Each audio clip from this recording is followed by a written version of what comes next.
এই ছেলে, এই এদিকে আসো তো। জি স্যার, কোন হামাক ডাকিচ্ছেন?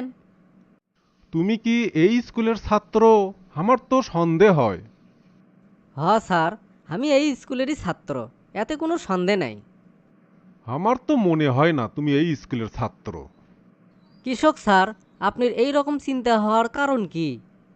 কারণটা হচ্ছে অন্য ছাত্রর দিকে তাকাও, তাহলেই তুমি বুঝতে পাবা।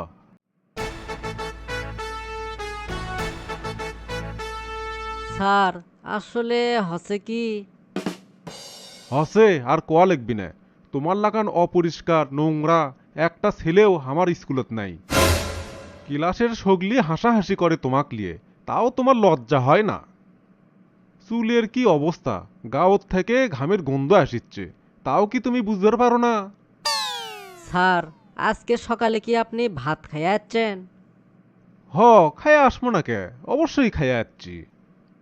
স্কুলত থেকে বাড়ির যেয়ে আনা রেস্ট লিয়ে তারপর রিমোট হাতত লিয়ে খাবার বসবেন। আর এসি ছাড়া তো আপনাকে ঘুমই হয় না। এ যে কথাগুলো কোনো, আমি কি কথাগুলো ঠিক কোনো না ভুল কোনো? এগুলো কথা করছো কে? এগুলো কথা কর মানে কি? স্যার জানেন, প্রতিদিন সকালে আমি না খেয়ে স্কুলে আসি। আব্বা সেই ছোটবেলাত মারা গেছে। স্কুল ছুটির পর রিক্সা চলে যা পায় তা দিয়েই আমার চলে যায়। কোনো কারণে একদিন যদি রিক্সা চালাবেন না পারি স্যার, তাহলে আর আমার সেই দিন ভাত জোটে না। আমার মাও বেঁচে আছে, খুব অসুস্থ। মায়ের জন্যে প্রতিদিন ওষুধ কিনা লাগে। আপনারা হয়তো একবেলা খাবার না পারলে রেগে যান, আর আমি মাঝে মাঝে না খেয়ে দিন পারি করে দিই মায়ের ওষুধ আনা লাগবে দেখে। স্যার জানেন, এত কষ্টের পরেও রাতে যখন মায়ের মুখে চুড়ে ভাত তুলে দেওয়ার পাই, সেই সময় আমার লাগান খুশি এই পৃথিবীত আর কেউ হয় না। স্যার, মা আমাক কোনো দিনও নোংরা করে ডাকেনি, অপরিষ্কার করে কয়নি। যখন রিক্সা চলে ঘামে ভিজে মায়ের সামনে যাই, তখন মা নিজের আঁচল দিয়ে কপাল মুছে দিয়ে সেটি আবার চুমো এঁকে দেয়। সত্যি স্যার, মা কোনোদিনও কয়নি আমার গাঁত থেকে ঘামের গন্ধ বাড়াচ্ছে।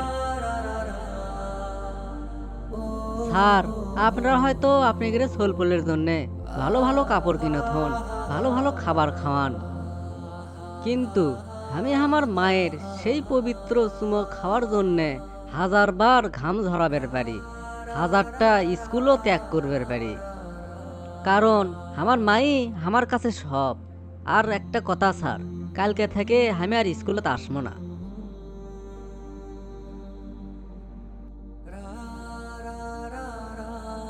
স্যার, আপনার চোখত পানি, আপনি কান দিচ্ছেন কে? কি জানি বাবা, কখন ম্যান পানি চলে যাচ্ছে। আর তুমি স্কুলত আসবা না কে? স্যার, আমার কারণে আপনাদেরও সমস্যা হোক এটা আমি চাই না। ওই জন্যে কাল থেকে আমি স্কুলে আসবো না। কোনো সমস্যা হবে না। আরে, তুমি তো আমাকে স্কুলের গর্ব। সত্যি, এত কষ্ট করে কেউ লেখাপড়া করবে পারবি না। আমি আশা করি তোমার মাও তোমাক নিয়ে যে স্বপ্ন দেখছে, সেই স্বপ্ন পূরণ করবে পারবি। আপনি আমার জন্য দোয়া করবেন স্যার, আমি জান আমার মায়ের স্বপ্ন পূরণ করবে পাই। আর শোনো বাবা, তোমার স্কুলের যাবতীয় খরচ সব আমি বহন করবো ইনশাআল্লাহ।